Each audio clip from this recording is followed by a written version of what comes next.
बंदी छोड़ सतगुरु रामपाल जी परमेश्वर जी की जय हो।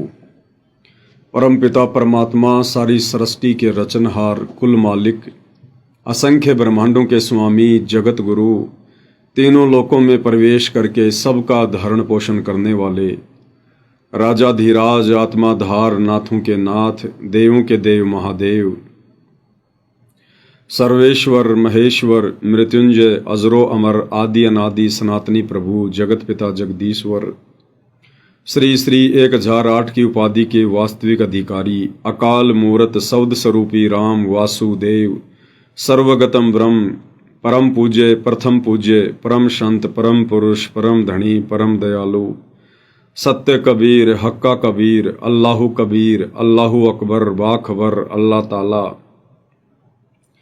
जगत के तारणहार जगत के मुक्तिदाता जगत के जगन्नाथ हारे के सहारे हिंदुओं के राम मुसलमानों के अल्लाह सिखों के वाहिगुरु ईसाइयों के मसीह दया के सागर दयानिधि करुणा के सागर करुणानिधि स्वयंभू परिभू संकट मोचन कष्ट हरण मंगल करण दुख भंजन अविगत कबीर निर्विकार निर्विषम परमात्मा अलय अलेख सतगुरु आदि अनादि सतगुरु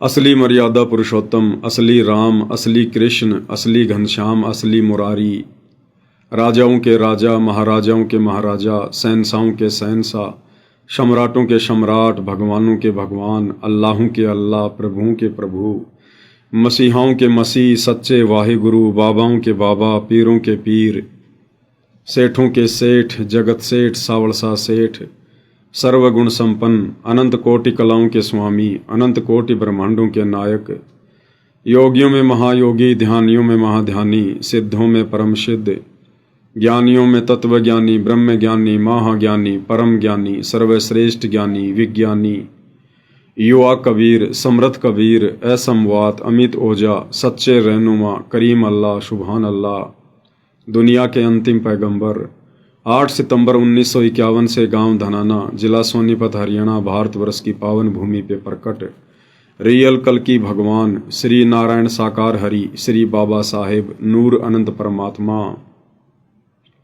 सच्चे दरवेश सच्चे बाखबर संत श्रोमणी सतगुरु रामपाल जी परमेश्वर जी के चरण कमल में साध संगति से जुड़ी हुई देश विदेश से आप और हम सभी सत्सेवक आत्माओं का अनंत कोटि दंडवत प्रणाम।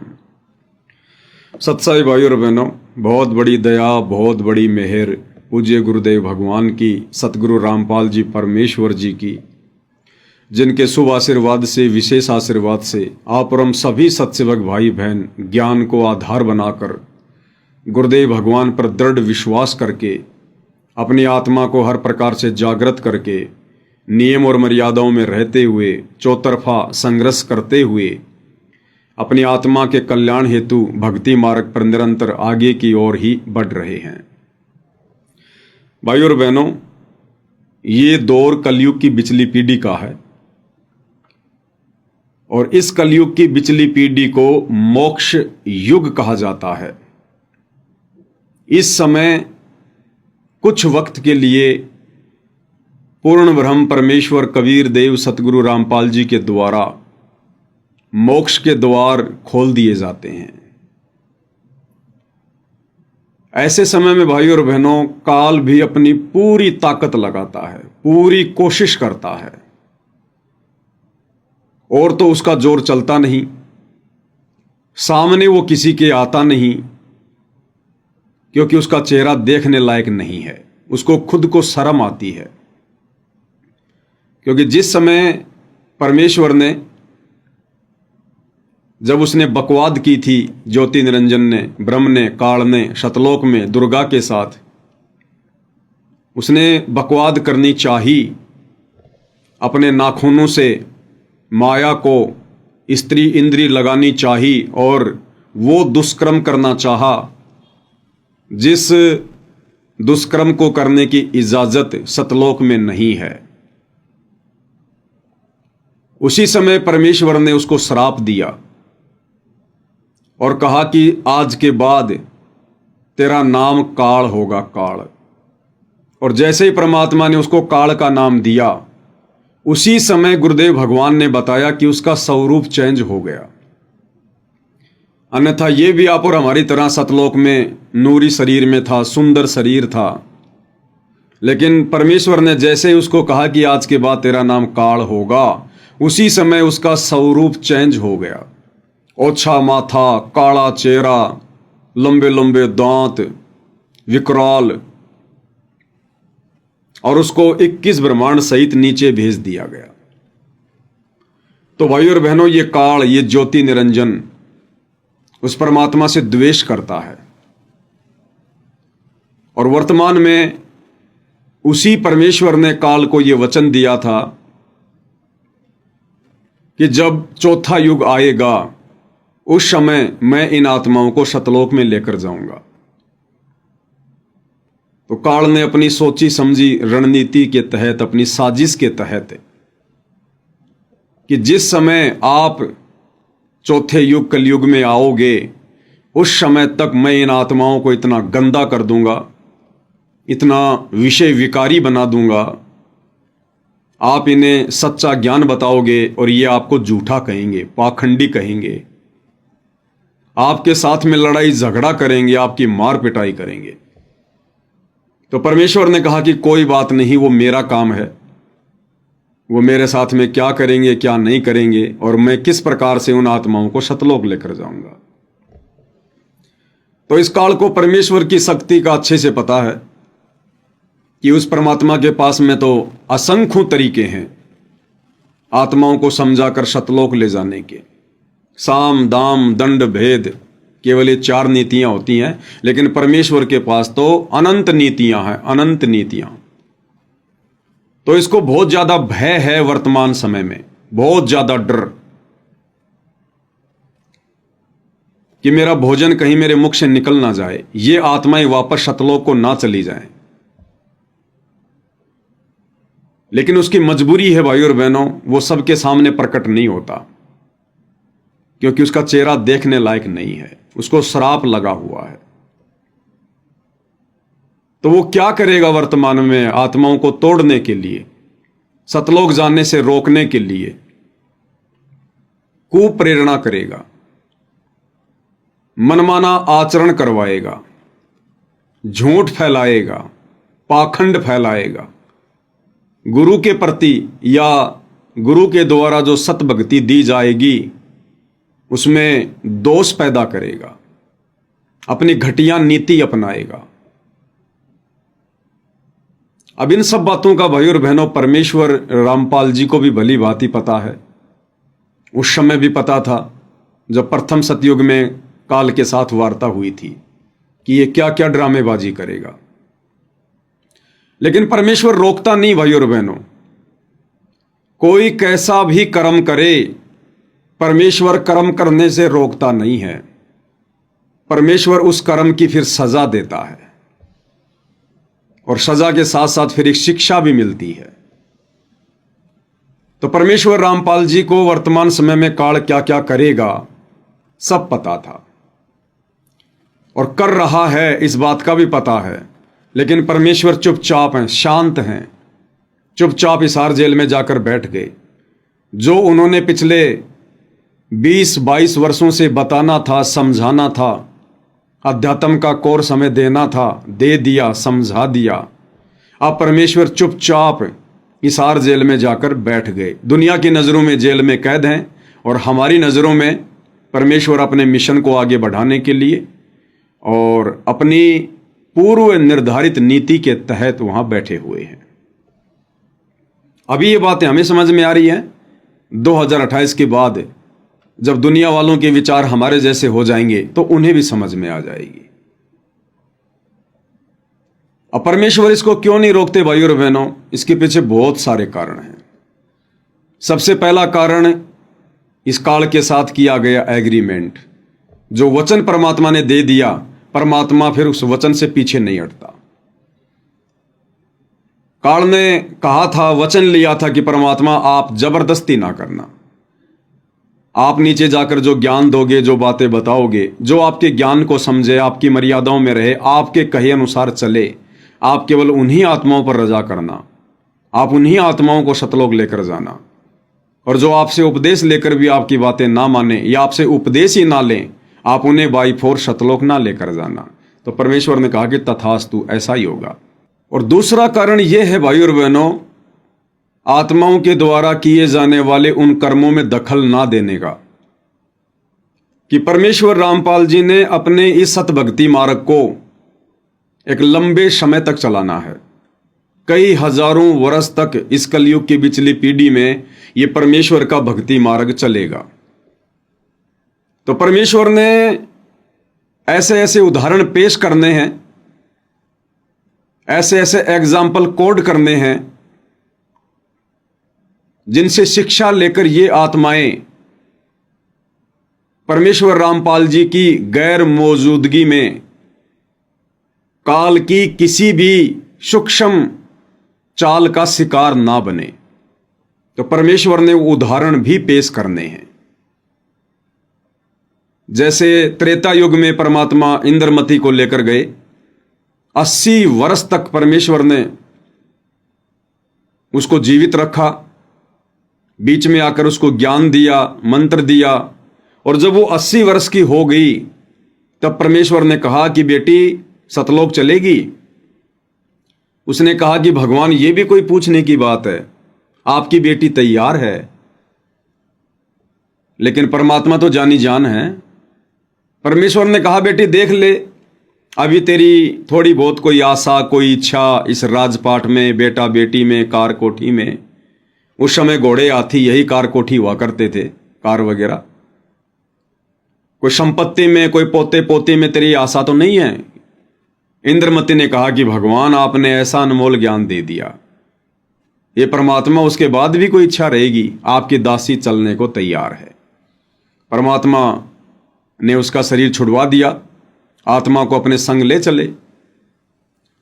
फिर गुरुदेव ने बताया ऊपर जाकर एक मानसरोवर है, वहां परमेश्वर एक बार फिर से आत्मा से पूछते हैं कि भाई अब भी बता दे, तेरी कोई इच्छा हो, तेरी कोई आशा हो, कोई उम्मीद हो, काललोक की किसी भी चीज में तेरी इच्छा हो। तो इंद्रमती ने कहा कि भगवान दासी की कोई इच्छा नहीं है। ये परमात्मा एक बात मुझे बार बार खटक रही है, वो जो मेरा पति है ना राजा, वो बड़ा अच्छा व्यक्ति है, बड़ा अच्छा इंसान है। भले वो भक्ति नहीं करता था लेकिन मुझे कभी नहीं रोकता था, दान धर्म करने से भी नहीं रोकता था, लेकिन खुद भक्ति नहीं करता था। ये परमात्मा यदि ऐसा कोई संयोग बैठ जाए तो आप उसको अपनी शरण में लेना, उस पर भी दया करना। तो परमात्मा ने मन ही मन में सोचा कि बेटी ये भी तेरी कमजोरी है, ये भी तेरी कमजोरी है। उस राजा के प्रति अब इतना सोचना, ये भी तेरी कमजोरी है। अब भाइयों और बहनों, त्रेता युग में परमात्मा ने पार तो वैसे भी नहीं करना था क्योंकि वो पार करने का समय नहीं था, लेकिन गुरुदेव भगवान ने वो उदाहरण बना दिया, एग्जाम्पल कोड कर दिया।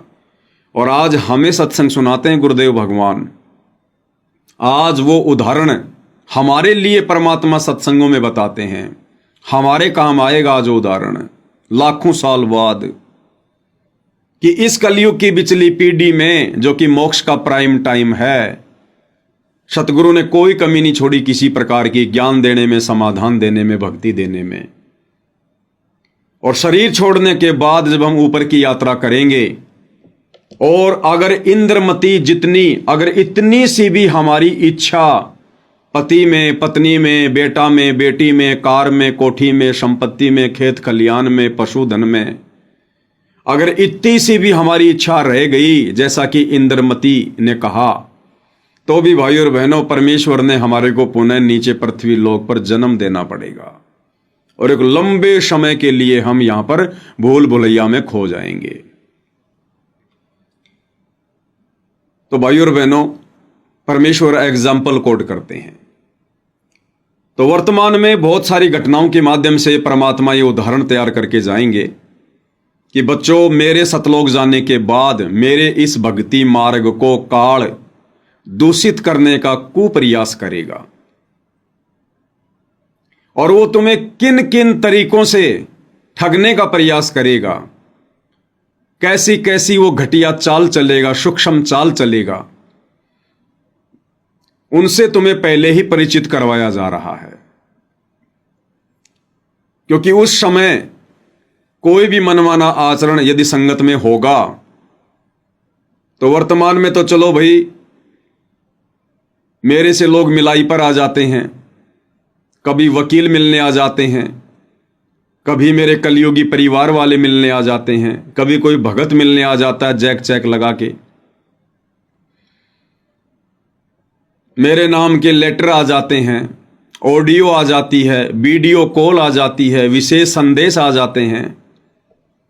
वर्तमान में तो 100 तरीके हैं, लेकिन जब मैं परमानेंट इस स्वरूप में वापस सतलोक चला जाऊंगा, उसके बाद भाई ना तो कोई वकील जाएगा सतलोक मिलने, ना कोई कलयुगी बेटा बेटी भाई बंधु रिश्तेदार जाएंगे मिलाई पर सतलोक में, ना सतलोक से कोई लेटर आएगा, ना कोई ऑडियो आएगी, ना कोई वीडियो आएगा, ना सतलोक में मिलने के लिए कोई जैक या चैक काम करेगा। तो बच्चों उस समय फिर तुम कैसे बचोगे काल के षड्यंत्र से? उसके लिए भाई और बहनों परमेश्वर ने वर्तमान में ये एग्जाम्पल कोड करने हैं कि बच्चों ले देकर एक ही चीज को आधार बना लो, और वो है गुरु ज्ञान आधार। यही तुम्हारा एक बचाव का तरीका है, अन्यथा ये काल सारे हथकंडे अपनाएगा। तो भाई और बहनों वो काल, उनमें से बहुत सारे हथकंडे 2014 बरवाला कांड के बाद मर्यादा तोड़कर भक्ति कर रहे परमेश्वर रामपाल जी के कलयुगी परिवार को माध्यम बनाकर अपना चुका है। और वो हथकंडे क्या हैं? गुरुदेव की मर्यादाओं को तुड़वाना, गुरुदेव के वचन की उल्लंघना करवाना, जैसे हरियाणा में बैडमिंटन का स्टेडियम बनवाना धनाना में गुरुदेव के कलयुगी परिवार के द्वारा, हरियाणा के जाट आरक्षण में बेचारी संगत को बैठा देना, जाट आरक्षण संघर्ष समिति को करोड़ों रुपया भक्तों के दान का चंदे में देना, आनंदपाल जैसे गैंगस्टर की जिसका पुलिस एनकाउंटर हो चुका है उसकी सीबीआई जांच के समर्थन में भक्तों को बैठा देना, 5 लाख रुपया भक्तों के दान का एक गुंडे की सीबीआई जांच के लिए देना, आन उपासना में बढ़ावा देने के लिए अयोध्या में जाके भंडारा लगाना, आन उपासना में बढ़ावा देने के लिए परशुराम जयंती रोहतक में भक्तों को भेजना, आन उपासना को बढ़ावा देने के लिए सिरसा की अनाज मंडी में नकली कबीर पंथियों के साथ मिलकर कबीर जयंती मनाना, आन उपासना को बढ़ावा देने के लिए नेपाल के अंदर श्री राम सीता शादी विवाह महोत्सव में जाकर भंडारा लगाना, लेकिन वहां के लोगों ने वो भंडारा नहीं लगने दिया। इसके अलावा अन्नपूर्णा जैसी घटिया मुहिम के तहत सतगुरु के वचन को तोड़ते हुए अपनी मनमानी करना, सोनीपत के गोहाना में झूठा भाईचारा निभाने के लिए जाटों की धर्मशाला का 5वां फ्लोर बनाने का ठेका लेना और 1 करोड़ रुपया भक्तों के दान का बर्बाद करना, राजनेताओं के साथ मिलकर साठगांठ करना, उनकी रैलियों में बेचारे भोले भाले भक्तों को भेजना, और भी बहुत सारे भक्ति विरुद्ध कर्म जो आप जी 2014 बरवाला कांड के बाद सतलोक आश्रम मैनेजमेंट हरियाणा की तरफ से देख रहे हैं। तो बहुत सारे हथकंडे तो काल अपना चुका है, और परमेश्वर ने सात संगतियों की शुरुआत करके और उन तमाम घटिया हथकंडों के ऊपर वीडियो बनवा बनवा के परमात्मा ने साथ साथ में ये उदाहरण भी पेश करवा दिए, एग्जाम्पल भी कोड करवा दिए कि काल मेरे सतलोक जाने के बाद किस प्रकार से और किन किन घटिया हथकंडों के माध्यम से तुम्हें भ्रमित करेगा, मेरी मर्यादा तुड़वाएगा। और साध संगति के माध्यम से फिर परमात्मा ने यह भी हमें शिक्षा दे दी कि हम लोगों ने उन घटिया हथकंडों से किस प्रकार से सावधान रहना है। तो ज्यादातर हथकंडे तो भाई और बहनों साध संगतियों इन सतलोक आश्रम मैनेजमेंट हरियाणा वालों के माध्यम से काल अपना चुका है, और सात संगति के माध्यम से परमेश्वर ने उनसे बचने के तरीके भी साथ साथ में कोड करवा दिए। तो सतलोक आश्रमों से जुड़ी हुई आत्माओं को पथ भ्रष्ट करने के बाद, उन्हें भक्ति मार्ग से खंड करने के बाद, अब इस काल की कुदृष्टि साध संगतियों पर पड़ी हुई है। ज्योति निरंजन काल ने देखा कि जहां से इस परमेश्वर का सतभक्ति मार्ग चला था, वहां पर जाकर तो मैंने सबको खंड भंड कर दिया, अभंग कर दिया, सबको मैंने भ्रमित कर दिया, सबकी मर्यादाएं तोड़वा दी, सबको नाम रहित करवा दिया। क्योंकि जिसकी मर्यादा टूट जाती है वो नाम रहित हो जाता है, वो निगुरे की श्रेणी में होता है। जो गुरु के वचन को तोड़कर भक्ति भी करता है, वो भले समझे कि मैंने गुरु बना रखा है, लेकिन वो निगुरे की श्रेणी में होता है। तो ये आश्रमों से जुड़े हुए भाई बहन, गुरुदेव का परिवार, ये कोऑर्डिनेटर, ये सब निगुरे हैं, शब्द भी होना है ये। और परमात्मा कहते हैं गुरु के दिल से उतरे वो शब्द भी होना होए, और उसको निश्चय काल घसीट ही फिर राख सके ना कोई। अब इस काल की नजर पड़ गई साध संगतियों पर, सत्सेवक भाई बहनों के ऊपर, कि यहां से जो सतभक्ति मार्ग चल रहा है, अब इन आत्माओं को भी मैं दूषित करूं, प्रदूषित करूं, खंड करूं। अब तरीका उसका वही है भाई और बहनों, इन आश्रम वालों को भी खंडित करने के लिए, मर्यादा तोड़वाने के लिए, पथ भ्रष्ट करने के लिए काल स्वयं नीचे उतर के नहीं आया। जो जो लोग मर्यादा तोड़कर बैठे थे, उन्हीं लोगों में कुप्रेरणा करके उसने अपना जाल फैलाया। अब साध संगतियों में भी वो साक्षात नहीं आएगा, साध संगति में भी वो उन आत्माओं के माध्यम से गंदगी फैलाएगा जो जो आत्माएं साध संगति से जुड़कर भी साध संगति के नियमों में नहीं है, साध संगति की जो मर्यादा है उनमें नहीं है। तो उनके माध्यम से काल अपना प्रपंच फैलाएगा। तो भाई और बहनों, आप और हमने, साथ संगत वाले भाई और बहनों ने विशेष तौर पर सावधान रहना। विशेष तौर पर देखो, ये जो वीडियो दास के द्वारा परमात्मा बनवा रहे हैं भाई और बहनों, ये कोई सामान्य वीडियो नहीं है। इस काल के प्रत्येक षड्यंत्र को काटने वाली वीडियो है ये। और काल के षड्यंत्र को काटना ब्रह्मा विष्णु महेश के बस की बात भी नहीं है। इसका मतलब गुरुदेव भगवान की कितनी बड़ी रजा है हम आत्माओं के ऊपर, जो हम इस काल के प्रत्येक षड्यंत्र के ऊपर वीडियो बना पाते हैं। रोजाना 2-2, 2.5-2.5, 3-3 घंटे हम लाइव आ रहे हैं। अरे एक देश के प्रधानमंत्री को अगर 2 घंटे भाषण देना हो, 10 बार वो पानी पीता है और अपने 10 सलाहकारों से भाषण लिखवाएगा कि कहीं मेरे से बोलने से कोई गलती ना हो जाए। और 2 घंटा यदि बोल लेगा तो दूसरी रैली में वो जा नहीं सकता, फिर 4 दिन बाद बोलेगा अपना गला ठीक करके। और फिर भी उसको डर रहेगा कि कहीं मेरे से कोई गलत बात ना निकल गई हो। लेकिन साथ संगतियों के माध्यम से परमात्मा नॉन स्टॉप। तो भाई और बहनों, आप और हमारे ऊपर गुरुदेव भगवान की असीम रजा है, मेहर है। तो आप और हमने विशेष तौर पर सावधान रहना है। और साथ संगति के माध्यम से परमात्मा जो भी ज्ञान आधारित गाइडलाइन आप और हमारे तक पहुंचाते हैं, हमने प्रत्येक की पालना करनी है, प्रत्येक की। तो अब साथ संगतियों के माध्यम से भाई और बहनों ये पाखंड फैलाएगा। हालांकि दास पहले इस छोटी सी घटना पर वीडियो बना चुका है, हल्का सा जिक्र कर चुका है। दास नहीं चाहता कि फालतू में पाखंड को और फैलाया जाए, लेकिन फिर भी परमात्मा प्रेरणा कर रहे हैं तो थोड़ा सा भगत भाई बहनों को सूचित किया जाए।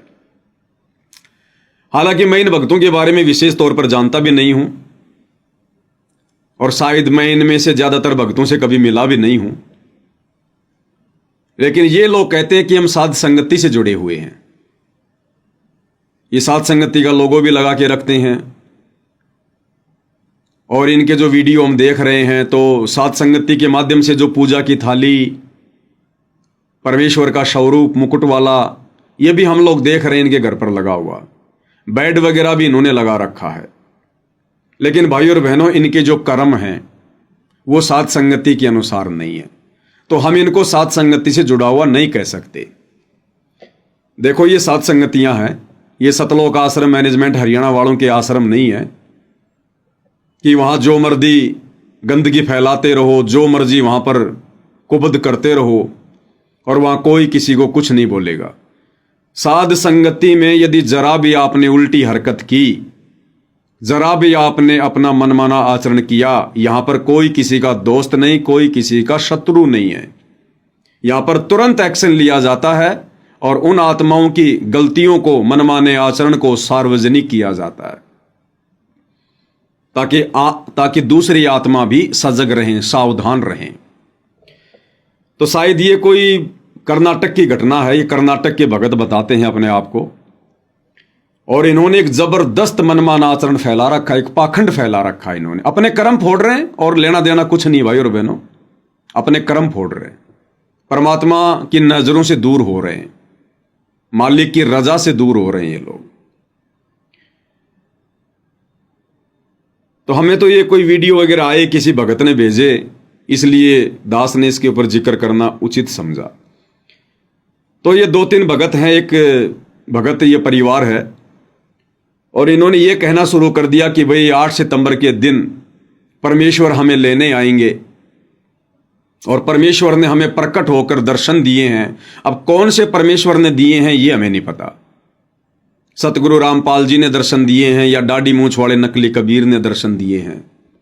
तो ये कह रहे हैं कि हमारे को परमेश्वर ने प्रकट होकर दर्शन दिए हैं कि 8 सितंबर के दिन बच्चों मैं आऊंगा और मैं तुम्हें सह शरीर बैकुंठ लेकर जाऊंगा, शतलोक लेकर जाऊंगा, या पता नहीं कौन से लोक में लेके जाऊंगा, और सभी को सूचना कर दो,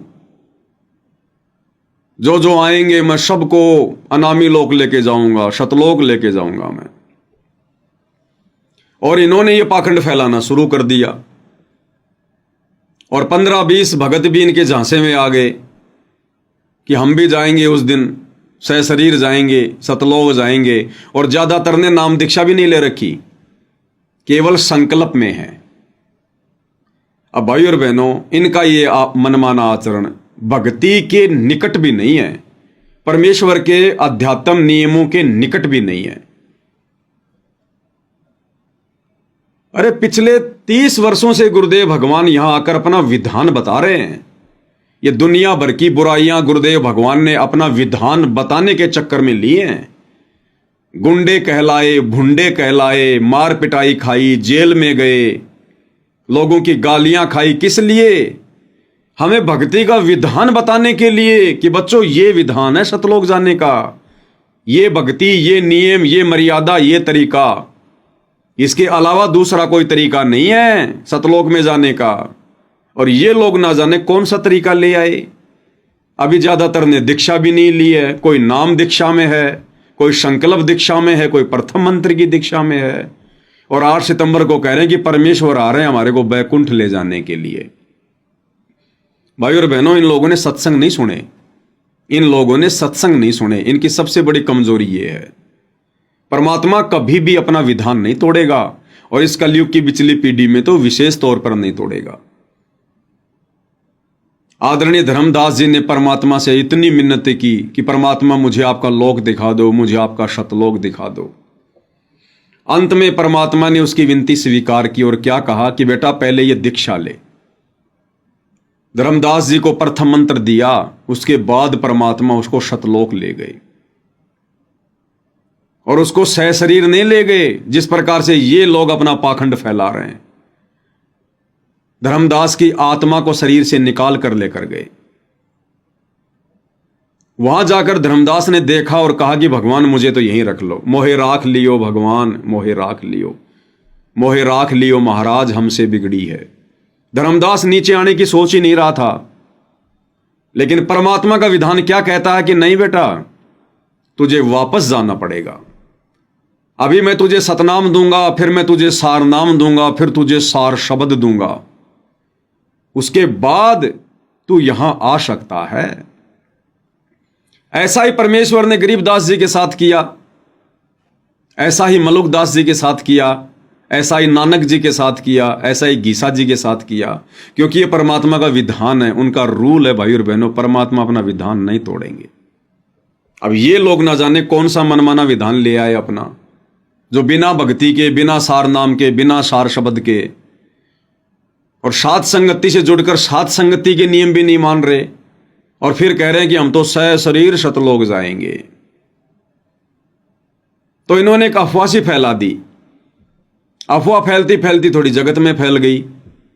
एक आध कोई यूट्यूब चैनल वाले आ गए, उनसे पता चला तो एक आधे कोई न्यूज चैनल वाले आ गए, और न्यूज चैनल वालों को तो भाई और बहनों गुरुदेव भगवान का मजाक बनाने से मतलब है। उनको तो मिर्च मसाले वाली न्यूज चाहिए। ये न्यूज चैनल वालों ने जो न्यूज वहां के चैनल पर उन्हीं की भाषा में जो ये चलाया है, तो उन्होंने तो इस मकसद से चलाया है कि ये अंधविश्वास है, ये पाखंड है, बाबाओं के चक्करों में नहीं पड़ना चाहिए। काल तो चाहता है ना कि भाई इस भगवान की बदनामी हो, इस भगवान की बेइज्जती हो, क्योंकि ऐसा होना तो है नहीं 8 तारीख के दिन। लेकिन इस प्रकार का कुप्रचार करके और फिर बाद में गुरुदेव भगवान की बदनामी जरूर करवा देगा काल। लोग कहेंगे बस हो गया तुम्हारा बाबा फैल, तुम तो कह रहे थे हमारे बाबा जी आएंगे हमें लेने के लिए। तो ये निकम्मी आत्माएं खुद का भी जीवन बर्बाद करेंगी और इस परमात्मा की निंदा का भी कारण बनेंगी। तो उन्होंने ये न्यूज वगैरह दिखानी शुरू कर दी। थोड़ा सा दास आपको दिखा देता है भाई और बहनों एक बार। हालांकि मुझे कोई ज्यादा इंटरेस्ट नहीं है, लेकिन और भाई बहन भ्रमित ना हो और परमेश्वर की नजरों में नीचे ना गिरें। महाराजांच्या शिष्यांचा देहत्यागाचा निर्णय 8 सप्टेंबरला अनंतपुरात पूजेनंतर देहत्याग। शिष्यांमध्ये पुण्यातल्या काही भक्तांचा समावेश। महाराष्ट्र आणि कर्नाटकच्या सीमेवर असणाऱ्या अथनीमधून एक धक्कादायक प्रकार समोर आलाय। परमेश्वराचं आम्हाला ये आए हैं अपनी देह त्यागने के लिए, सतलोक जाने के लिए, और इतने मोटे मोटे बैग लेके आए, इतने मोटे मोटे बैग लेने के लिए। और वो न्यूज चैनल वाला पूछ रहा इंटरव्यू में कि भैया तुम सब कुछ छोड़ के जा रहे हो? हाँ बोले सब कुछ, संपत्ति, कार, कोठी, सब कुछ छोड़ के जा रहे हैं हम, और इतने मोटे मोटे बैग लाद के लाए अपने घर से। अरे बैग साथ में लेके जाओगे क्या? और फिर न्यूज चैनल वाला कह रहा है कि अगर 8 सितंबर को अगर तुम्हारा ये मिशन फेल हो गया तो? बोला नहीं नहीं 100% सफल होगा। बोला अगर हो गया तो? बोला हो गया तो फिर आगे अपनी भक्ति करेंगे। मतलब कोई विश्वास नहीं है कि ऐसा होगा ही। इनकी शकल देख लो भाई और बहनों, ताकि सावधान रहो आने वाले समय में। त्यामुळे 8 सप्टेंबरला आम्ही देहत्याग करणार अशी भूमिका काही भक्तांनी घेतली आहे। या भक्तांमध्ये महाराष्ट्रातल्या भक्तांची संख्या अधिक आहे। अनंतपूर इथं रामपाल महाराजांचा मठ आहे। देहत्याग करण्याचा निर्णय घेतलेल्या भक्तांनी रामपाल महाराजांची दीक्षा घेतली। तब्बल 20 जणांनी देहत्याग करण्याचा निर्णय घेतला होता।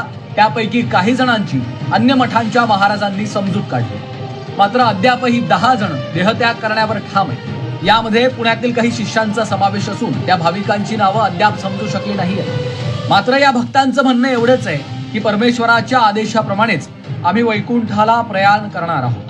सावरचल भक्ती करत असताना आपल्याला इस भगत जी को भी ध्यान से देख लेना। मैंने इसको एक आधी सात संगति में देखा था, शायद कोई मध्य प्रदेश में सात संगति थी, वहां आया होगा। और ये वहां सात संगति में लोगों को ज्ञान दे रहा था और कह रहा था कि सतलोक में 84 लाख योनियां हैं। ये कह रहा था कि सतलोक में 84 लाख योनियां हैं, हम क्या करेंगे सतलोक में जाकर। तो ये इनका ज्ञान है भाई और बहनों।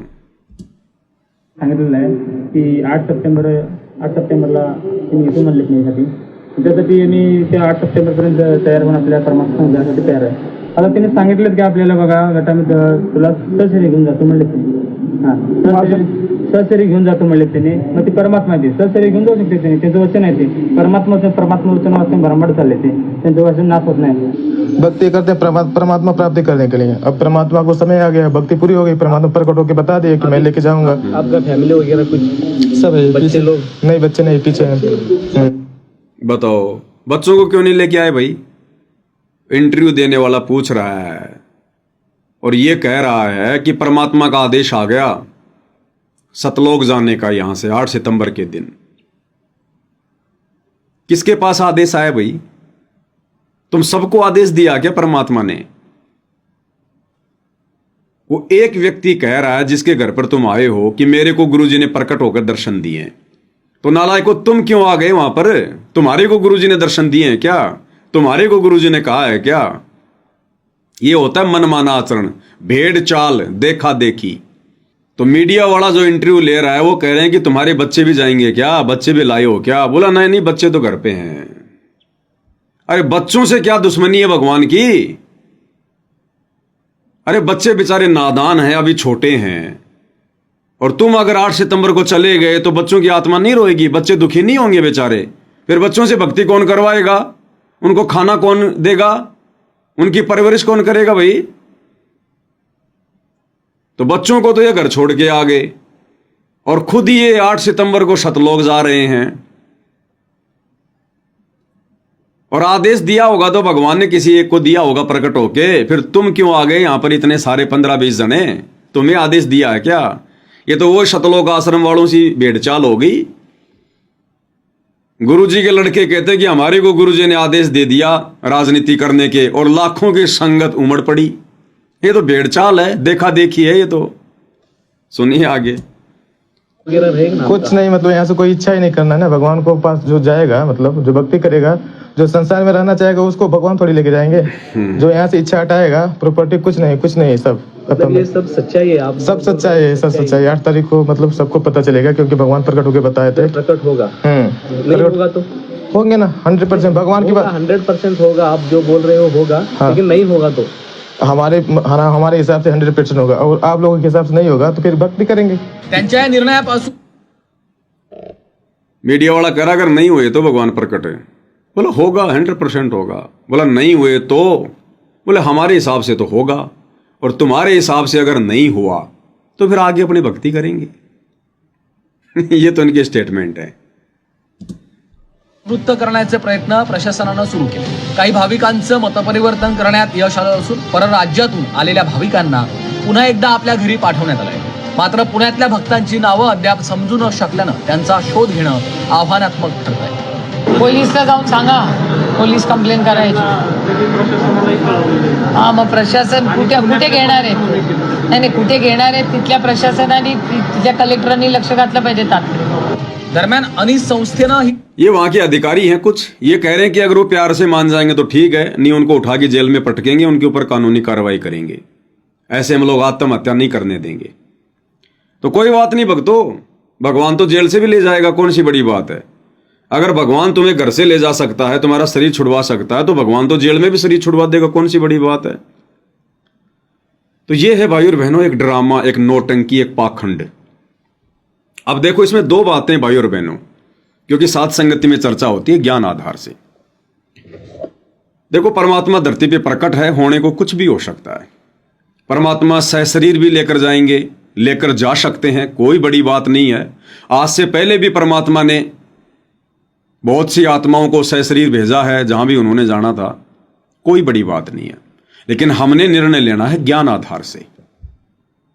और ज्ञान आधार क्या है कि वर्तमान कलयुग की बिचली पीढ़ी में अगर भगवान किसी को सहशरीर भी लेकर जाएंगे, देखो दे तो सबने त्यागनी पड़ेगी, लेकिन यदि भगवान किसी भगत को सहशरीर भी अपने साथ सतलोक लेकर जाएंगे तो उसी भगत को लेकर जाएंगे जिस भगत को ये सारे मंत्र प्राप्त हो जाएंगे और जिस भगत की भक्ति पूर्ण हो जाएगी, क्योंकि विधान यही है, नियम यही होगा।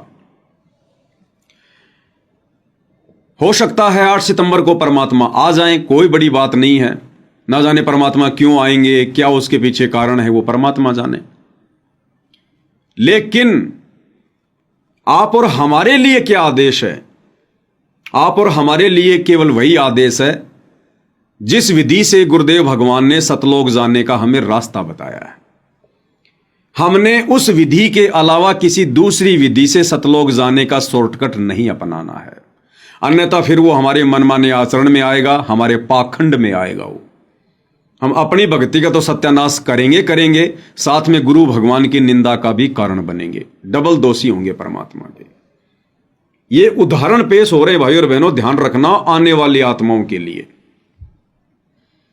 ये चाहे चले जाएं सतलोक, कोई बड़ी बात नहीं, ये चले जाएं 8 तारीख को अनामी लोग चले जाएं, बैकुंठ में चले जाएं, ये कहीं भी चले जाएं, हो सकता है इनको परमात्मा ले जाए, इनको 10 दिन बाद में वापस भी छोड़ दे, या हो सकता है इनको कहीं और बैठा दे, मिनी सतलोक में बैठा दे, इनको बैकुंठ में बैठा दे, इनको स्वर्ग में बैठा दे। अगर ऐसा हो भी गया तो वो बाकी संगत की परीक्षा के लिए, एक एग्जाम्पल कोड करने के लिए, क्योंकि ये जो वर्तमान में कर रहे हैं ये है इनका मनमाना आचरण। ये तो अपनी भक्ति का सत्यानाश कर ही चुके हैं, इसमें कोई दो राय नहीं है। अगर इनको गुरुजी आकर लेकर भी गए तो भी इन्होंने अपना ये जीवन तो जो है बर्बाद कर दिया, क्योंकि ये इनकी ये परीक्षा है। अगर वास्तव में इन लोगों के अनुसार गुरुजी ने इन लोगों को ऐसा कोई आदेश दिया है प्रकट होकर, तो ये इन लोगों की परीक्षा है, जिस परीक्षा में ये फेल हो चुके हैं। जैसे परमात्मा ने कहा था कि मेरे सर में जूते मारो, तो इन्होंने तो जूते मारने वाली हकीकत में इन्होंने जूते मार दिए। बुद्धि विवेक का इस्तेमाल करना था, लेकिन इन्होंने कोई बुद्धि विवेक का इस्तेमाल नहीं किया। अगर इन लोगों के अनुसार गुरुजी ने प्रकट होकर कहा है तो, और यदि फिर इन लोगों ने इस प्रकार से यह बात फैलानी शुरू कर दी है, तो यह इनका मनमाना आचरण है। इन्होंने गुरुदेव भगवान के सर में जूते मारे, फिर अपना बुद्धि विवेक इन्होंने नहीं लगाया। अब आप और हमारी क्या परीक्षा है कि हमने तो परमेश्वर के विधान के अनुसार ही सतलोक जाने की तैयारी करनी है। दूसरा शॉर्टकट हमने नहीं अपनाना, चाहे रोज हमारी आंखों के सामने सैकड़ों भगत आसमान में उड़ते हुए जाएं। हमने मन में जरा सा भी विक्षेप पैदा नहीं करना, जरा भी हमारे मन में कच्चापन नहीं आना चाहिए कि कहीं मैं रह जाऊं, कहीं हम रह जाएं, ये बाकी सब जा रहे हैं, सब जा रहे हैं। पूरी धरती खाली हो जाए और यदि ये पवनदास अकेला बच जाए तो भी उसी विधि से सतलोक जाने की सोचनी है, जिस विधि से गुरुदेव ने अपने सत्संग रूपी विधान में हमें बताई है। दूसरी बात भाई और बहनों, मान लीजिए 8 सितंबर को ये आसमान में उड़ गए, या इन्होंने देह त्याग दी, या इनको ले गए, जैसा भी है, फिर ये आने वाली आत्माओं के लिए एक एग्जाम्पल कोड हो रहा है। क्या कि इनके 8 सितंबर के दिन इस धरती से जाने के बाद भी किसी भी आत्मा के मन में ये जरा भी दोष या विक्षेप या ये कच्चापन नहीं आ जाए कि भाई वो भगत तो सही कह रहे थे, अरे वो कर्नाटक वाले भगत तो सही कह रहे थे, भाई गुरुजी आएंगे लेकर जाएंगे, गुरुजी आएंगे लेकर जाएंगे, और देखो उनको तो ले गए, और हम तो भाई इस पवनदास की बातों में आ गए, इसलिए हम वहां नहीं जा पाए और हमारा तो सत्यानाश हो गया। अगर इतना भी अगर मन में दोष आ गया, अगर वास्तव में ये चले गए 8 सितंबर को सह शरीर या शरीर छोड़कर, और यदि उसके बाद इतना भी मन में अगर विक्षेप आ गया, तो फिर उसी समय फैल। दास बार बार कहता है, और गुरुदेव भगवान ने यही बताया है कि बच्चों, जब तक तुम्हें सृष्टि रचना समझ में नहीं आएगी, तुम अध्यात्म को समझ ही नहीं सकते। यह काल तुम्हें 10 साल बाद भ्रमित कर देगा, 20 साल बाद भ्रमित कर देगा, अगर तुमने सृष्टि रचना को ढंग से नहीं सुना तो। यह हमारी परीक्षा है वर्तमान में कि 8 सितंबर को मान लीजिए अगर ये चले भी गए तो भी हमारे मन में विक्षेप नहीं आना चाहिए, वरना फिर हमारा भी सत्यानाश होकर रहेगा। हम भी परमात्मा की नजरों से गिर जाएंगे। कैसे? इस काल ने सतलोक में पाखंड किया, मनमाना आचरण किया, इसने तप करना शुरू कर दिया। और बहुत सारे भगत भाई बहन जो आज इसी 21 ब्रह्मांड में धक्के खा रहे हैं, सतलोक की तुलना में तो 10-20 थे, बहुत कम थे, मुट्ठी भर थे। जैसे वर्तमान में इन भाई बहनों के चक्करों में कोई 15-20 भगत आए हैं, तो सत्सेवक भाई बहन तो हजारों की संख्या में, लाखों की संख्या में हैं, लेकिन ये 15-20 लोग, यानी मुट्ठी भर लोग जो इनके चक्कर में आ गए। इसी प्रकार सतलोक में जब काल पाखंड कर रहा था, तो सतलोक में जितनी जनसंख्या है उसकी तुलना में मुट्ठी भर लोग उस काल के चक्कर में आ गए, उसके साथ यहां आने के लिए। क्योंकि परमेश्वर ने बताया कि बच्चों, इस 21 ब्रह्मांड में कितनी आत्माएं हैं तुम काउंट नहीं कर सकते। 1 ग्राम खून के अंदर लाखों आत्माएं हैं। हवा के अंदर पता नहीं कितनी आत्माएं, काउंटिंग नहीं कर सकते। बरसात के समय कितने कीड़े मकोड़े उत्पन्न हो जाते हैं। हर एक पेड़ पौधे के ऊपर, फूलों के ऊपर, पत्तों के ऊपर अनगिनत जीव हैं। सूक्ष्म जीवों की गिनती नहीं है। 84 लाख योनियों में कितने जीव पड़े हैं, मनुष्य योनि में कितने पड़े, देव योनि में कितने, गंधर्व, यक्ष, किन्नर, गिनती नहीं है। लेकिन सतलोक की तुलना में ये कितने के हैं? गुरुदेव ने बताया कि जैसे एक बहुत बड़ा महल है, बहुत बड़ा महल, और उस महल के एक कोने में एक माचिस की डिब्बी रख दो। उस माचिस की डिब्बी में जितने दाने होंगे, जितनी तिलियां होंगी, इतने जीव इस 21 ब्रह्मांड में हैं। तो काल के ऊपर आसक्ति व्यक्त कर दी और 21 ब्रह्मांड में नीचे आ गए। ठीक है। उसके बाद गुरुदेव ने सृष्टि रचना में क्या बताया? उसके बाद में अक्सर पुरुष चिंतित रहने लगा, ये सोच सोच कर कि वो तो गए, और ना जाने भाई वो क्या मौज लूट रहे होंगे, क्या लूट रहे होंगे, कितना आनंद मना रहे होंगे। उस काल की चिंता सताने लगी अक्सर पुरुष को, साथ में अन्य बहुत सारी आत्माएं कि हम तो रह गए भाई, हम तो मौका चूक गए। और बहुत सारी आत्माएं अक्सर पुरुष के ऊपर फिदा हो गई, क्योंकि वो सार नाम का सहज समाधि लगाकर वो जाप करने लगा। और टारगेट क्या था? दिमाग में 24 घंटे ज्योति निरंजन बैठा रहता था कि काश मैं भी चला जाता, मैं भी चला जाता, मैं भी हाथ खड़ा कर देता, पता नहीं क्या मौज लूट रहा होगा। तो काल के सतलोक से जाने के बाद, यानी यहां आने के बाद, उसके प्रति अक्सर पुरुष चिंतित होने लगा, सोचने लगा, और बाकी ढेर सारी आत्मा सोचने लगी, चिंतित होने लगी। फिर क्या किया परमात्मा ने उन सबके साथ में? उस अक्षर पुरुष को भी अपने सतलोक से निकाल दिया, और बाकी जितनी भी आत्माएं थी उनको भी परमेश्वर ने सतलोक से निकाल दिया। और सतलोक के एक कोने में अलग से उसको 7 शंख ब्रह्मांड दे दिए और एक बाउंड्री बना दी कि तुम सतलोक में प्रवेश नहीं कर सकते। बात वही है, काल को 16 संकोच की दूरी पर भेज दिया, एक बाउंड्री बना दी, ये भी नहीं जा सकता। और अक्सर पुरुष के लोगों की भी एक बाउंड्री बना दी, वो भले वही हैं एक कोने में, लेकिन वो अपनी मर्जी से कोई वहां सतलोक वापस नहीं जा सकता। इसी प्रकार यदि 8 सितंबर को जो पाखंड ये लोग मचा रहे हैं, जो कर रहे हैं काल प्रेरणा से, अगर मान लो किसी भी कारणवश परमेश्वर ने हमारी परीक्षा लेने के लिए, आगामी आत्माओं को झटका देने के लिए, क्योंकि परीक्षा इनकी भी थी, इन्होंने अपना बुद्धि विवेक लगाए नहीं, और परमेश्वर ने एग्जाम्पल भी कोड करना होता है। तो मान लो 8 सितंबर को अगर ये उड़ते हुए भी दिखाई दे गए किसी को, या दे भी इन्होंने त्याग दी, तो भाई और बहनों, हमने अक्सर पुरुष जैसी गलती नहीं करनी, फिर बाकी आत्माओं जैसी गलती नहीं करनी फिर कि हे भगवान, ये तो पवनदास ने वीडियो बना के रोक दिया, नहीं तो हम तो जाने वाले थे। वो अक्सर पुरुष और उसके साथ आने वाले आत्माओं को फिर क्या टिंडे मिले, ये भी सृष्टि रचना में देख लेना। फिर तो ये गलती हमने भूल के भी नहीं करनी भाई और बहनों। हमने इस भक्ति मार्ग पर गुरुदेव के ज्ञान को आधार बनाकर इतना दृढ़ होना पड़ेगा कि भले ही इस विधि से, जो विधि गुरुदेव के सत्संगों में नहीं है, ये लोग जो विधि बता रहे हैं ऊपर के लोकों में जाने की, ये विधि गुरुदेव के सत्संगों में नहीं है, गुरुदेव के भक्ति विधान में नहीं है। अगर परमात्मा किसी को सतलोक भी ले जाएगा या देह छुड़वा कर ले जाएगा जैसे भी, तो भक्ति विधान के अनुसार ही ले जाएगा, सार शब्द देकर, सार नाम देकर, उसके बाद ही परमात्मा लेकर जाएगा। और कोई विधि नहीं है सतलोक जाने की।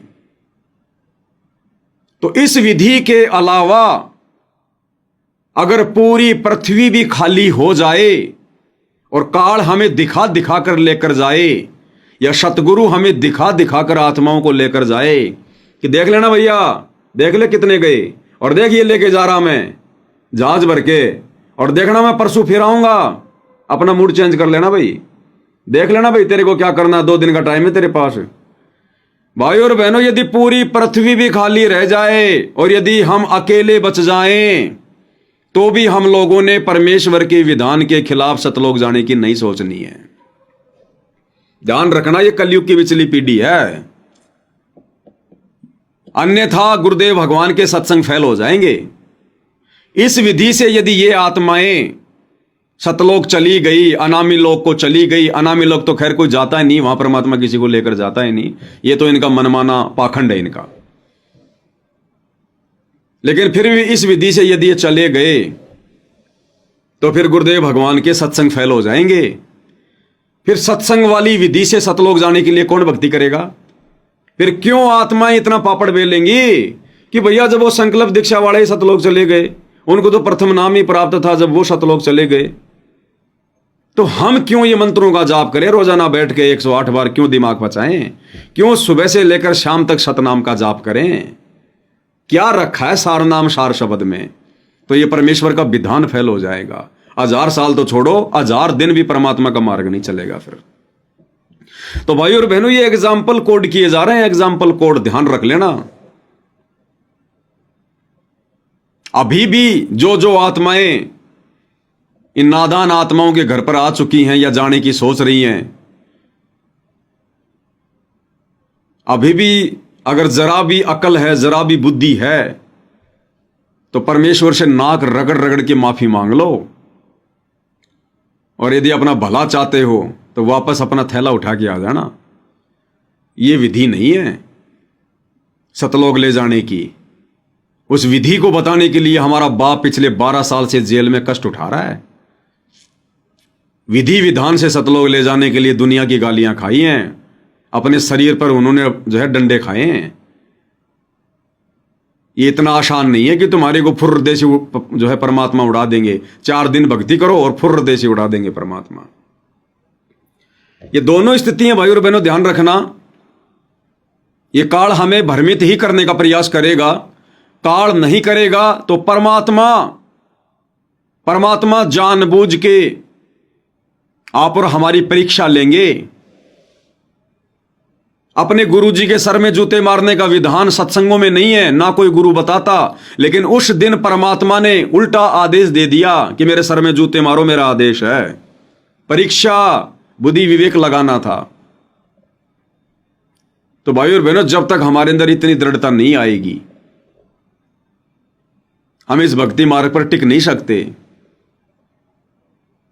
और दूसरा, दास पहले आप लोगों को कह चुका है, बता चुका है कि अब आप आंख बंद करके किसी भी सत्सेवक पर विश्वास मत करना। ये लोगो देखकर कि इसने व्हाट्सएप पर सात संगति का लोगो लगा रखा है, लोगो तो इन्होंने भी लगा रखा है, सात संगति वाली फोटो भी लगा रखी है परमात्मा की मुकुट वाली, इन्होंने बेड भी लगा रखा है। काम तो सारे ये सत्सेवक वाले कर रहे हैं और मनमाना आचरण पूरा का पूरा ये काल वाला कर रहे हैं। तो दास आपको ध्यान हो भाई और बहनों, इस घटना से पहले भी दास जिक्र कर चुका था कि भाई और बहनों, अब ये काल सात संगतियों में षड्यंत्र रचेगा। अब ये सात संगत वालों को तोड़ने का प्रयास करेगा, भ्रमित करने का प्रयास करेगा। और सात संगति तो भैया ट्रेनिंग सेंटर है। यहां तो आत्माएं सफल भी होंगी और असफल भी होंगी। जो योग्य नहीं होगी उसको परमात्मा बाहर निकालेगा। तो छटनी भी तो साथ साथ चलेगी, तो ये छटनी भी तो होगी ऐसी निकम्मी आत्माओं की।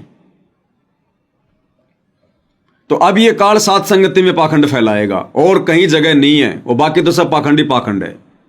आश्रमों में पाखंड फैला दिया, सबकी मर्यादा तोड़वा दी, मनमाना आचरण करवा दिया। जगत वाले काल की गोद में बैठे ही हैं। ये मुट्ठी भर सत्सेवक भाई बहन है जो अपनी आत्मा के कल्याण के लिए संघर्ष कर रहे हैं। तो काल अब यहां अपना प्रपंच रचेगा। तो अब भाई और बहनों, हमने आंख बंद करके ये सोचकर किसी पर भी विश्वास नहीं करना है कि इस भगत की व्हाट्सएप पर सात संगति का लोगो लगा हुआ है, ये तो बहुत पुराना भगत है, ये तो हर सात संगति में आता है, इसकी फेसबुक पर सात संगति का लोगो लगा हुआ है, ये तो बहुत अच्छी बात करता है। वो कब उल्टी उल्टी बात शुरू कर दे कोई भरोसा नहीं है। इसलिए अब यदि आपने विश्वास भी करना है तो भाई और बहनों, पहले भी वही था और आज भी वही है, हमारे गुरुदेव भगवान और उनका ज्ञान। दास तो आपको शुरू से कहता आ रहा है भाई और बहनों, क्योंकि दास की ड्यूटी परमात्मा ने पाखंड फैलाने की नहीं बल्कि पाखंड से सावधान करने की लगाई है। और आज से नहीं, दास ने जब से वीडियो बनाने शुरू किए हैं, आप मेरे पुराने वीडियो देख लेना, 8 साल पहले के, 6 साल पहले के, दास हमेशा से बीच बीच में ये बातें बोलता आया है कि मुझ पवन दास पर भी या मुझ पवन दास के द्वारा कही गई बातों पर भी आंख बंद करके विश्वास मत करना। गुरुदेव भगवान के ज्ञान से तोलना, उसके बाद विचार करना। यह सोचकर कि पवन दास तो बहुत अच्छा भगत है, पवन दास तो साध संगतियों से जुड़ा है, पवन दास इतने वीडियो बना रहा है, पवन दास तो भक्तों की शंका का समाधान करता है, पवन दास तो भक्तों को समझा रहा है, पवन दास थोड़ा ना कोई गलती करेगा। अगर मैं नहीं करूंगा तो हो सकता है संगत की परीक्षा के लिए परमात्मा करवा दे, फिर क्या करोगे? यह तो एक छोटा सा नमूना पेश किया परमात्मा ने, छोटा सा नमूना। और यह इस प्रकार का पाखंड मनमाना आचरण अगर मान लो गुरुदेव भगवान मुझ पवन दास के माध्यम से शुरू करवा देते संगत की परीक्षा के लिए, और मुझे परमात्मा दर्शन देकर यह बात बोल देते, और यदि मैं अपने बुद्धि विवेक का इस्तेमाल ना करके और इन नादानों की तरह संगत में ढोल पीटना शुरू कर देता कि आ जाओ भैया अपना थैला उठा उठा के, आ जाओ जिन जिन आत्माओं ने सतलोक जाना है सीधा, 8 सितंबर के दिन गुरुजी आ रहे हैं विमान लेकर, और कोई रास्ता नहीं है, कोई तरीका नहीं है, बाद में रोगे पछताओगे। तो भाई और बहनों, इनके कहने से तो मुश्किल से 15-20 आए हैं, और अगर मैं पवन दास ये बात बोल दूंगा तो कम से कम कई सैकड़ों की संख्या में आ जाते, कई सैकड़ों की संख्या में, क्योंकि अभी भी साथ संगतियों में बहुत ज्यादा कमजोरी है, बहुत ज्यादा। इसलिए परमात्मा ने देखा कि अगर पवन दास के माध्यम से कहलवा दिया तो फिर तो मामला सारा बिगड़ जाएगा। इसलिए परमात्मा ने यह झटका दिया हल्का सा इन नादानों के माध्यम से,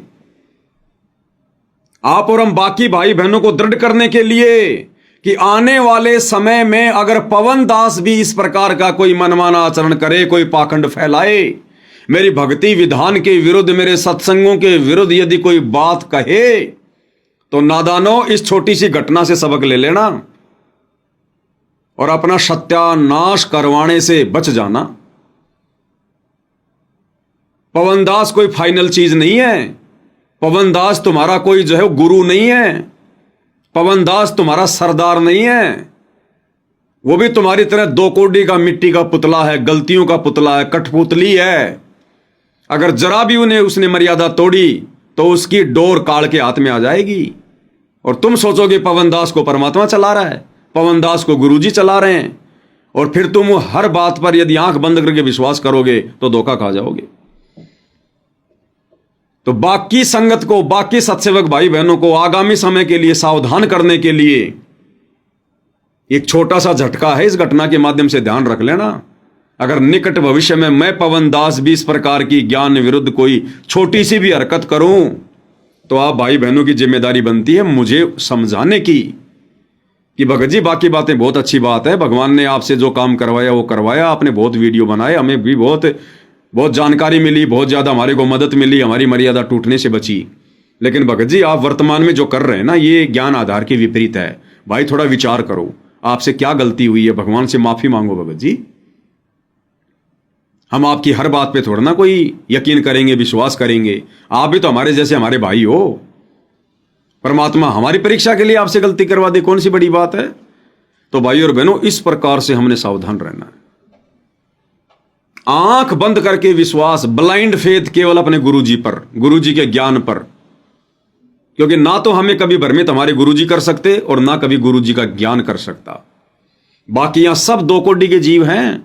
देख लो, जिन लोगों ने सतलोक आश्रम मैनेजमेंट हरियाणा को गुरुजी का बेटा समझ के, बेटी समझ के, गुरुजी की पत्नी समझकर, गुरुजी का भाई समझकर, बहुत बड़ा कोऑर्डिनेटर समझकर, बड़ा भगत समझकर, जिन नादानों ने अंधविश्वास किया अपने जैसे 2 कोटि के जीवों पर, आज देख लो उनकी क्या हालत हो रही है।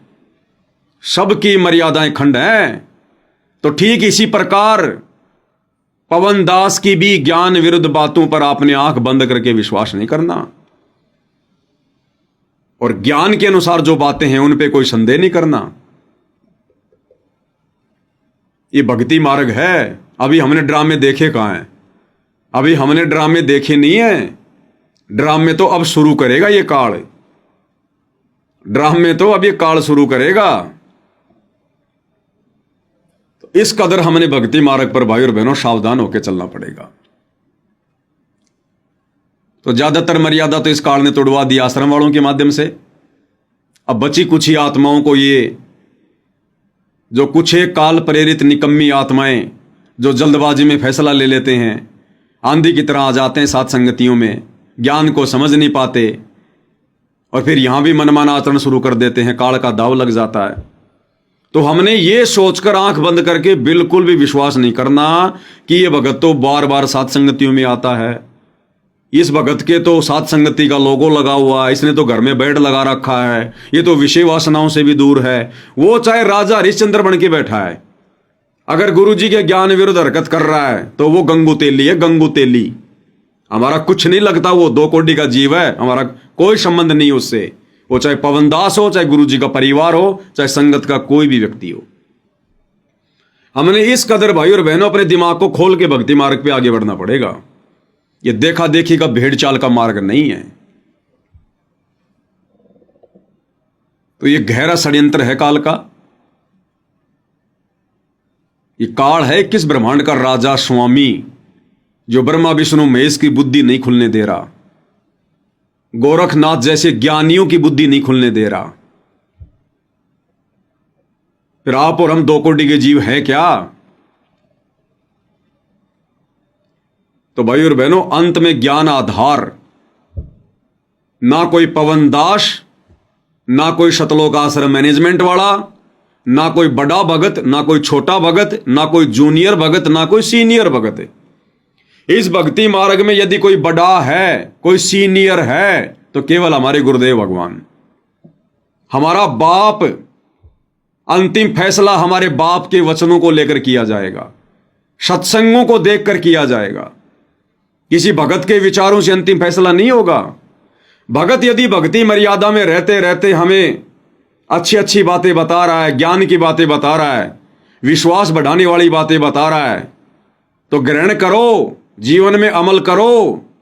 लेकिन जिस दिन कोई भगत जरा भी ज्ञान से हटकर अपना मनमाना आचरण थोपने का प्रयास करे, लड़ना नहीं, झगड़ना नहीं, मनमुटाव नहीं करना, हाथ जोड़ लो कि भगत जी मैं आपकी इन बातों से सहमत नहीं हूं, आपकी इन बातों से सहमत नहीं हूं। क्योंकि भगत वही है जो सार सार को ग्रहण कर ले और थोता दे उड़ाए। तो भाई और बहनों, परमपिता परमेश्वर सतगुरु रामपाल जी भगवान ने दास को प्रेरणा की। तो दास थोड़े से समय के लिए लाइव आया है, क्योंकि आज दास कहीं गया हुआ था। उसको सेवा तो नहीं कह सकते, लेकिन सतगुरु की थोड़ी बहुत महिमा हो गई। 2 4 5 शब्द परमात्मा ने वहां बैठा कर गवा दिए, जिस कारण से आज दास सुमरण नहीं कर पाया। 10 15 20 ही सुमरण हो पाए हैं। तो सुमरण करना भी बहुत जरूरी है। अकेले वीडियो बनाने से, सेवा करने से बात नहीं बनेगी। इस दास को परमात्मा ये बुद्धि इसीलिए बख्श रहे हैं, सेवा के लिए इसीलिए खड़ा कर रखे हैं, क्योंकि परमात्मा दास से भक्ति भी बराबर करवा रहे हैं। रोजाना कम से कम 1 घंटा या 1.5 घंटा, कभी कभी 2 घंटा बैठकर सतनाम का सुमरण होता ही होता है। शुरू में तो बड़ी दिक्कत आ रही थी, बड़ी मुश्किल से 10 मिनट 5 मिनट होता था, लेकिन परमात्मा दया करते हैं जब हमारा नीयत साफ होती है। तो दास के पास समय है, इसलिए दास बैठकर आराम से ध्यान से सुमरण करता है। मालिक का आशीर्वाद है। काम धंधा होगा तो भी समय निकालेंगे बैठकर सुमरण करने के लिए, क्योंकि खाते पीते नहाते धोते ये वाला सुमरण हमारे मोक्ष में काउंट नहीं होगा। तो सुमरण भी जरूरी है। कम से कम 1 माला प्रथम मंत्र की बहुत जरूरी है, जो आज दास ने नहीं करी, लेकिन अब परमात्मा करवाएंगे। कम से कम 1-1.5 घंटे का बैठकर सतनाम का सुमरण आज नहीं हो पाया, तो परमात्मा अब करवाएंगे। इसलिए दास ज़्यादा समय लाइव नहीं आएगा, क्योंकि भक्ति प्रथम है। सेवा 2 दिन बाद हो जाए कोई बड़ी बात नहीं, लेकिन भक्ति प्रथम है। भक्ति है तो परमात्मा प्रेरणा करेंगे, परमात्मा साथ रहेंगे, परमात्मा रक्षा करेंगे, परमात्मा बचाव करेंगे, परमात्मा मार्गदर्शन करेंगे, अपना आशीर्वाद बना के रखेंगे। और भक्ति को छोड़कर सेवा में लग गए तो भाई और बहनों, यहां पर कोई किसी का साथी नहीं है। तो अपनी भक्ति और अपनी मर्यादा सबसे पहले, सबसे आगे, बाकी दुनिया पीछे। तो आज के वीडियो में दास केवल इतनी सी जानकारी के लिए लाइव आया था। कल परमेश्वर के आशीर्वाद से फिर हाजिर होंगे। तब तक गुरुदेव भगवान हमें आज्ञा दे, आशीर्वाद दे, हमारा मार्गदर्शन करें। बंदी छोड़ सतगुरु रामपाल जी परमेश्वर जी की जय हो।